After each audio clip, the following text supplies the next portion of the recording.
পবিত্র জলকণা যেখানে স্পর্শ করছে সেখানে অগণিত নরনারী ভববন্ধন মুক্তি করছে।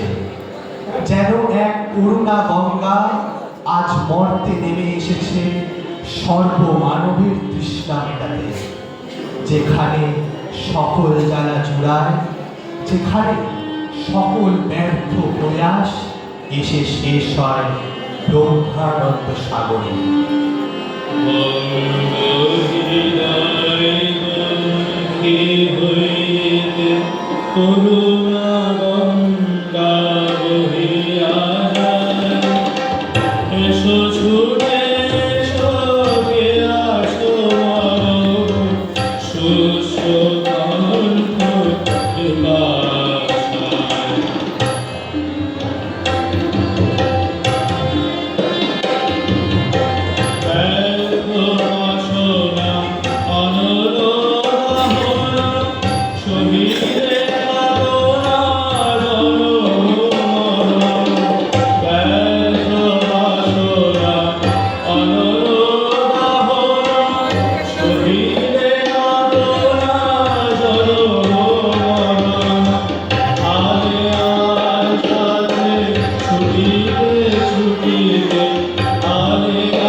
শ্রী রামকৃষ্ণ পরমহংসদেব কেবল একজন সাধক ছিলেন না, তিনি দেখিয়েছেন হিন্দু, মুসলমান, খ্রিস্টান যে ধর্মই হোক না কেন, সকলের আরাধ্য এক ও অভিন্ন ঈশ্বর। বিভিন্ন ধর্মের পথ আলাদা হলেও সত্যের গন্তব্য এক। এই উপলব্ধি ছিল তার দর্শনের মূল কথা। তিনি বিশ্বাস করতেন ধর্ম কখনো মানুষে মানুষে বিভেদ সৃষ্টি করে না, বিভেদ সৃষ্টি করে সংকীর্ণতা, অজ্ঞানতা। তিনি ছিলেন অনন্ত প্রেম, অনন্ত কর্ম আর জীবের প্রতি অপার দয়ার এক মূর্ত বিগ্রহ। স্বামীজির ভাষায় তিনি ছিলেন লাভ, LOVE পার্সনিফাইড, মূর্তিমান প্রেম। আজ সেই যুগাবতারে বেদিতলে দাঁড়িয়ে আমাদের শপথ নেওয়ার দিন। আমাদের অন্তরে লুকিয়ে আছে অসীম শক্তি, আর সেই শক্তি জাগরণ করবে ত্যাগ ও সেবার মন্ত্রে। আমাদের পরিচয় কোনো বিশেষ বর্ণ বা জাতিতে নয়, আমাদের পরিচয় আমরা সেই সনাতন আধ্যাত্মিক ধারার বাহক, যেখানে মানুষ হয় শ্রেষ্ঠ সাধনা। তাই জাতি, ধর্ম, বর্ণের তুচ্ছ প্রাচীর ভেঙে আমরা এক প্রাণ হয়ে গেয়ে উঠি সেই মহামিলনের জয়গান, যেখানে সত্যই আমাদের ভূষণ আর সেবাই আমাদের আরাধনা। রাম কৃষ্ণের বেদে তলে মোরা মিলিয়াছি এক প্রাণ। রাম কৃষ্ণের বেদে তলে মোরা মিলিয়াছি এক প্রাণ। পরায় পরাবিতা সখিয়া লোহিব দীপ জ্ঞান। পরায় পরাবিতা সখিয়া লোহিব দীপ জ্ঞান। রাম কৃষ্ণের বেদে তলে মোরা মিলিয়াছি এক প্রাণ।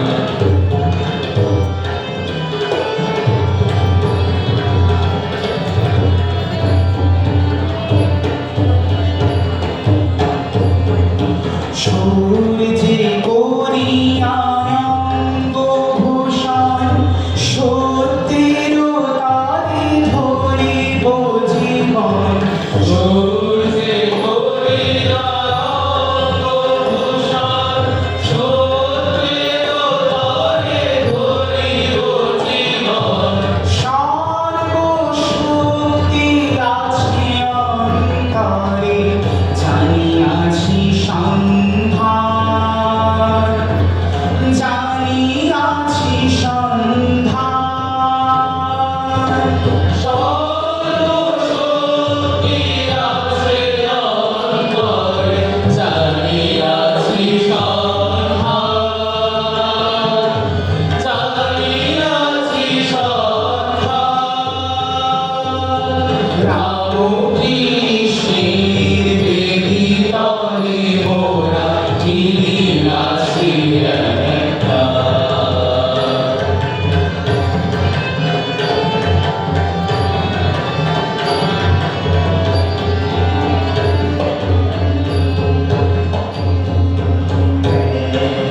শিলার সাধনা সহায় মানুষ হইব মোরা। তাই যে মোদের জাতির সাধনা সেই সনাতন ধারা। সেবার সাধনা সহায় মানুষ হইব মোরা।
লক্ষ্মী প্রদীপ রাম কৃষ্ণের বেগে তালে মোরা ফিরে আসি একবার। রাম কৃষ্ণের বেগে তালে মোরা ফিরে আসি একবার। রাম কৃষ্ণের বেগে তালে মোরা ফিরে আসি একবার। উত্তর কলকাতার কাশীপুর উদ্যানবাটি।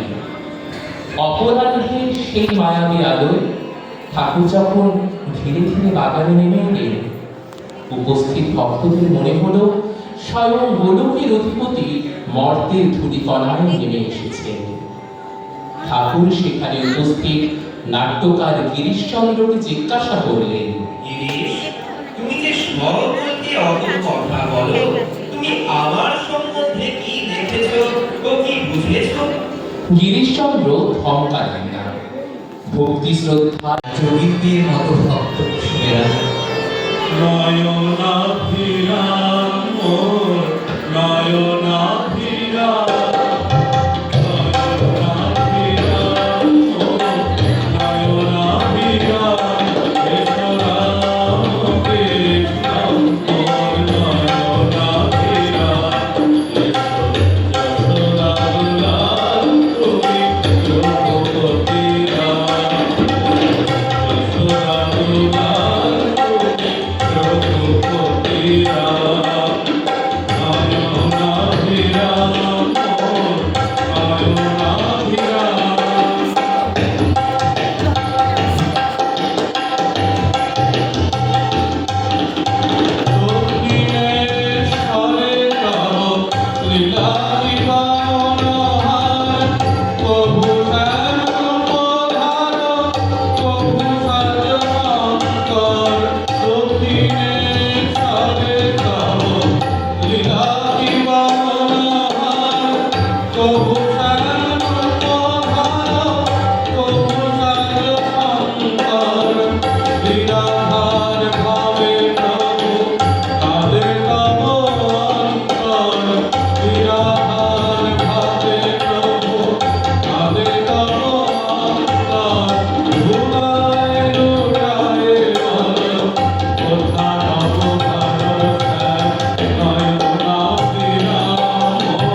মথুরবাবু ঠাকুরের কাছে জানতে চেয়েছিলেন ঈশ্বরের প্রকৃত স্বরূপ।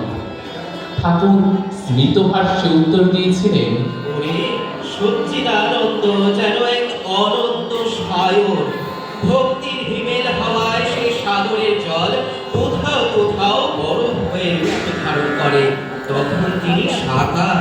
আবার যখন জ্ঞানের সূর্য ওঠে তখন সেই বরফ গলে মিশে যায় অসীম জলরাশিতে, তখন তিনি নিরাকার। কাশীপুরে সেই যন্ত্রণাদগ্ধ দিনগুলোতে যখন নরেন্দ্রনাথের মনে শেষবারের মতো সংশয় ঢুকিয়ে দিচ্ছে, তখন সেই শীর্ণ শরীর নিয়ে ঠাকুর সোজা হয়ে বসে অভয়বাণী দিয়েছিলেন। যিনি রাম, যিনি কৃষ্ণ, তিনি এই আধারে রামকৃষ্ণ। গিরিশচন্দ্র ঘোষের মতো সংশয়বাদী থেকে শুরু করে মহিমাচরণ চক্রবর্তীর মতো পণ্ডিত, সবার কাছেই তিনি ছিলেন অপার করুণা সিন্ধু। তিনি ব্রহ্মের সেই নিরাকার স্তব্ধতা, তিনি নররূপধারী করুণার আধার, তিনি আর্তের দীনবন্ধু, পিপাসার প্রাণারাম। তুমি ব্রহ্ম রাম কৃষ্ণ, তুমি কৃষ্ণ, তুমি রাম। ও কৃষ্ণ তুমি কৃষ্ণ তুমি রাম, তুমি কৃষ্ণ, তুমি কৃষ্ণ, প্রভু কৃষ্ণ, রাম। তুমি কৃষ্ণ তুমি কৃষ্ণ প্রভু কৃষ্ণ রাম। তুমি ব্রহ্ম রাম কৃষ্ণ তুমি কৃষ্ণ তুমি রাম।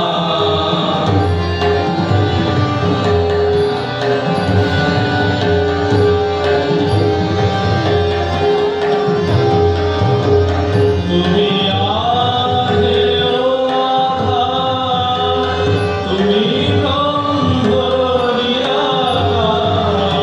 তুমি আগে ও আধার, তুমি ব্রহ্ম নিরাকার। তুমি রূপধার, বিজিত করুণাকার। তুমি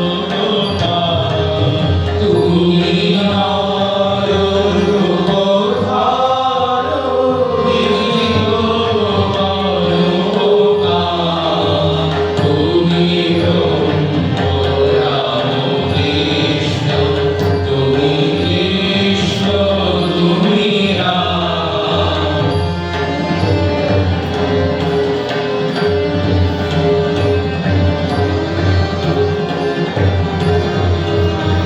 অপার করুণা সিন্ধু, তুমি দেব দীনবন্ধু। অপার করুণা সিন্ধু, তুমি দেব দীনবন্ধু।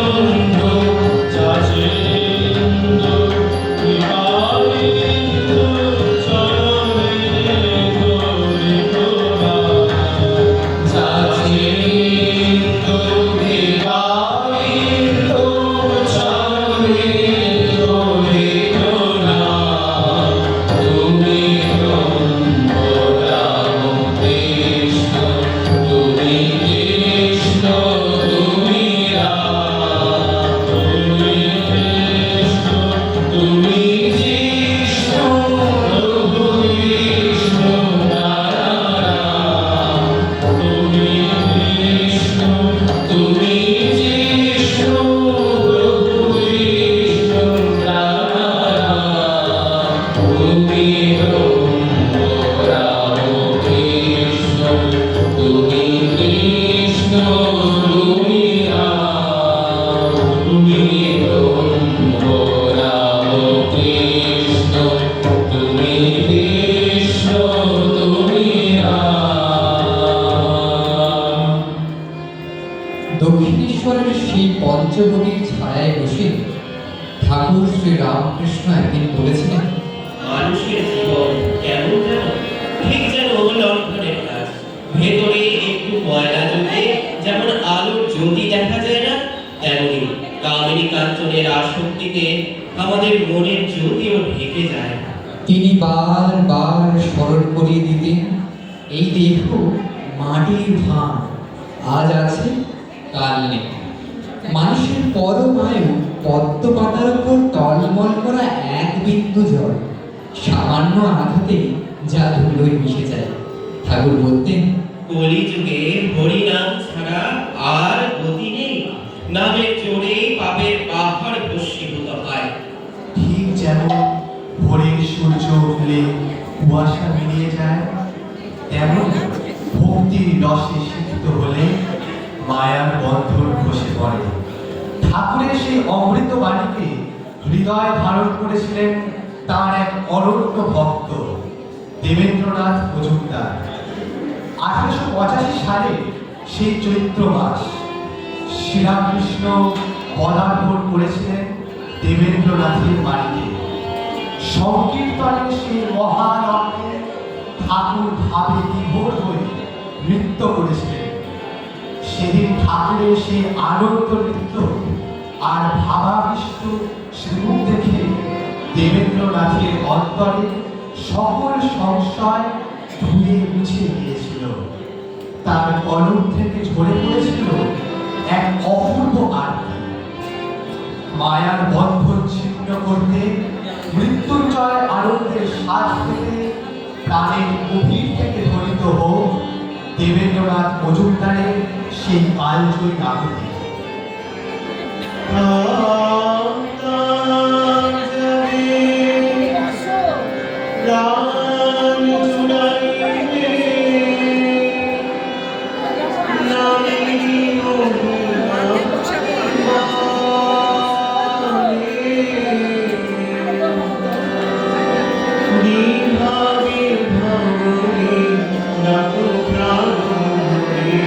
জয় রাম কৃষ্ণ বলে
বিশ্বাসের শুভ্র বার তুলে, কখনো সংশয়ের অতলান্ত স্রোতে ভেসে, কখনো আবার অন্তরের গভীর থেকে উঠে আসা এক অজানা ডাকের ডাকে। এই যাত্রা পথে মন ছুটে চলে বহু দিকে, ছুটে চায় আকাশের বিস্তার, চায় অসীমের সার, কিন্তু বারংবার ক্লান্ত হয়ে খোঁজে এক স্থির আশ্রয়, যেখানে পৌঁছে থাকে না কোনো ভয়, থাকে না বিভ্রান্তি, শুধু থাকে নিশ্চিন্ত সমর্পণ। শ্রীরামকৃষ্ণ পরমহংসদেব হলেন সেই আশ্রয়েরই এক জীবন্ত রূপ। তার জীবনের সাধনা কেবল কঠোর ত্যাগের শুষ্ক অনুশাসন ছিল না, ছিল ব্যাকুল হৃদয়ে এক অতুল স্পর্শী অনুভবের ফলধারা। ঠাকুর বলতেন, সংসার হলো জল আর মানুষের মন হলো দুধ। দুধকে জলের উপর রাখলে মিশে যায়, কিন্তু নির্জনে থেকে ধ্যান ও সাধনার মন্থন দিয়ে যদি মাখন তোলা যায়, তবে সেই মাখন আর জলে রবে না, ভেসে থাকে। তাই অনুষ্ঠানের পরবর্তী অর্থ হিসেবে সংসারের রূপ রস গল্পে মোহিনী জাল ছিন্ন করে সেই পরম আশ্রয় স্থির হওয়ার উদ্দেশ্য নিয়ে আমাদের এই ক্লান্ত তৃষ্ণার্ত মনোপাখিকে পরম নিশ্চিন্তে বসিয়ে দিই শ্রীরামকৃষ্ণ নামের সেই ধ্রুব মাস্তুলে, যা জাগতিক ঝড়ে কম্পিত হয় না, প্রলয় তুফানে নিমজ্জিত হয় না, যা আঁকড়ে ধরলে জীবনের এই অপার ও অপরিপাটানো মনে হয় এক পুষ্পদ তুল্য। আজ আমাদের সমবেত কণ্ঠে, আমাদের হৃদয়ের প্রতিটি স্পন্দনে চিরকাল ধ্বনিত হোক সেই অভয় সুর, সেই শাশ্বত আহ্বান। পুকুর বৃথা মুড়া নড়াচড়া নড়াচড়া, ফুল পাবিলে অকুলে, ওকে ফুল পাবিলে অকুলে। পাখি তুই ঠিক বসে থাক, ঠিক বসে থাক, ঠিক বসে থাক রে, রামকৃষ্ণ নামের মাস্তুলে। পাখি তুই ঠিক বসে থাক, ঠিক বসে থাক, ঠিক বসে থাক রে, রামকৃষ্ণ নামের মাস্তুলে। পুকুর বৃথা মুড়া নড়াচড়া, ফুল পাবিলে অকুলে। বৃথা মুড়া নড়াচড়া, ফুল পাবিলে অকুলে। পাখি তুই, পাখি তুই, পাখি তুই ঠিক বসে থাক, ঠিক বসে থাক, ঠিক বসে থাক রে, রামকৃষ্ণ নামের মাস্তুলে।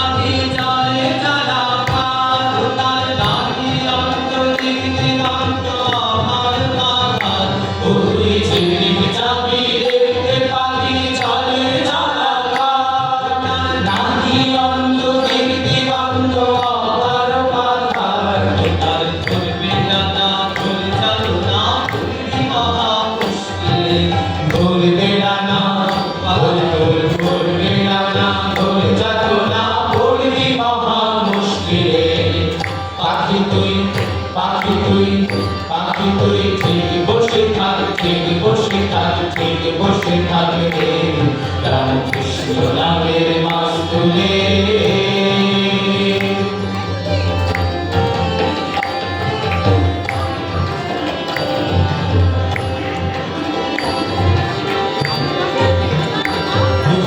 অনন্ত অনন্ত ভাবে অন্তকে করে, প্রধান গ্রন্থ বেদ বেদান্ত জ্ঞান চুপবে, বসে অনন্ত অনন্ত ভাবে অন্তকে করে, প্রধান গ্রন্থ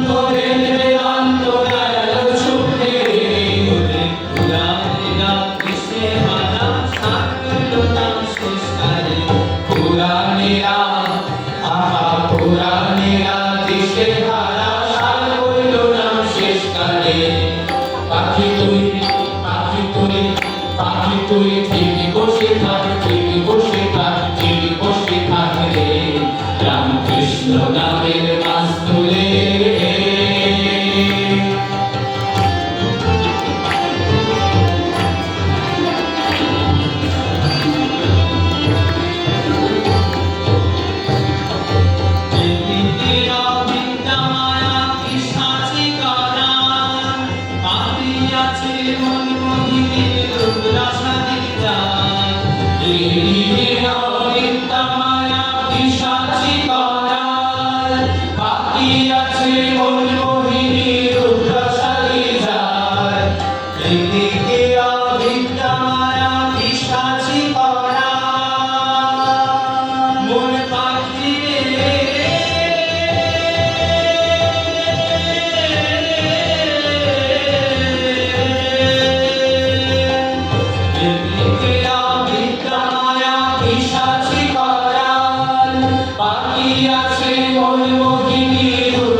রামকৃষ্ণ নামের মাছ তুলে,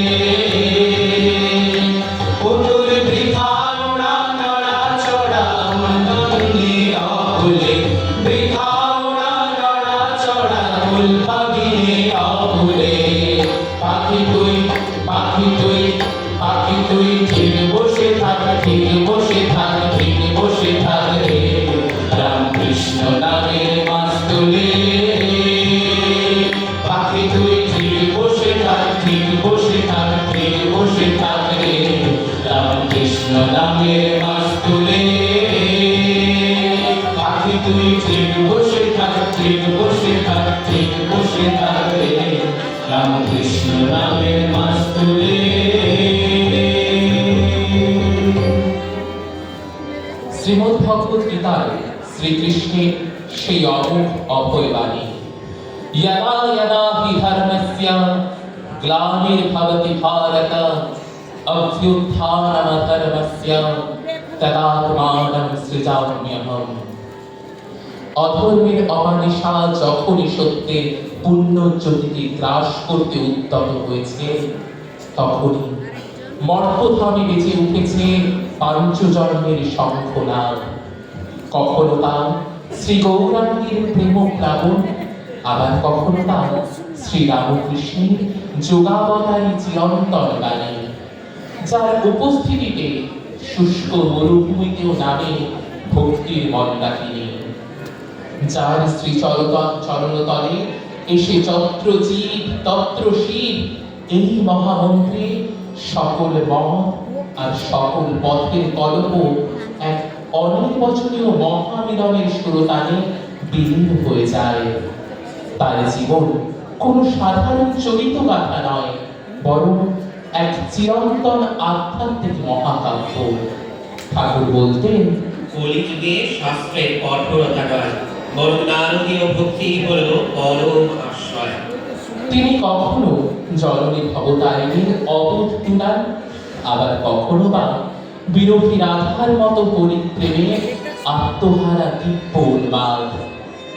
অন্তরের সেই ব্যাকুল হাহাকারে আকাশ বাতাস মন্থিত করে তিনি ডাকলেন, হা কৃষ্ণ, হে কৃষ্ণ, জ্ঞান কৃষ্ণ, প্রাণ কৃষ্ণ, মন কৃষ্ণ, আত্মা কৃষ্ণ, দেহ কৃষ্ণ। 23 জুলাই 1884 শ্রী রামকৃষ্ণ উল্টোরথের দিন এসেছেন বড়রাম বসুর বাড়িতে। সেখানে হর্ষধ্বন তর্ক চূড়ামণি, ডাক্তার প্রতাপ মজুমদার, মনমোহন মিত্র, রামচন্দ্র দত্ত, কীর্তনিয়া বৈষ্ণবচরণ পর শ্রীরামকৃষ্ণ কিছুক্ষণ রব টানলেন, তারপর নিজে গানটি ধরলেন। শ্রীরামকৃষ্ণ নৃত্য করছেন, ভক্তেরাও সেই সঙ্গে নাচছেন, গাইছেন, কীর্তনীয় বৈষ্ণব জন্য যোগ দিয়েছেন। সকলেই এই অদ্ভুত দৃশ্য উপভোগ করছেন। তাদের মনে হচ্ছে যেন শ্রীবাস মন্দিরে শ্রী গৌরাঙ্গ ভক্ত সঙ্গে হরি প্রেমে মাতোয়ারা হয়ে নৃত্য গীত করছে। আজকে এই দ্বিতীয় আলেখ্যর অন্তিম লগ্নে আমরা ফিরে যাব সেই অলৌকিক মাহেন্দ্রক্ষণে, যখন কলকাতার ব্যস্ত ধূলিধূসরিত রাজপথে আচমকায় নেমে এসেছিল এক খণ্ড গোলক বৃন্দাবন, যেখানে পাণ্ডিত্যের শুষ্ক অহংকার ও যুক্তির কঠিন প্রাচীর ধর্মুটোর মতো ভেসে গিয়েছিল এক স্বতঃস্ফূর্ত প্রেম সাগরে। যাদের বই বলতে নয়ন ঝরে তারা, যাদের বই বলতে নয়ন ঝরে তারা, তারা দোহাই এসেছে, তারা মার খেয়ে প্রেমে যাচ্ছে তারা, তারা দোহাই এসেছে, যারা মার খেয়ে প্রেমে যাচ্ছে তারা, তারা দোহাই এসেছে, যারা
ভরে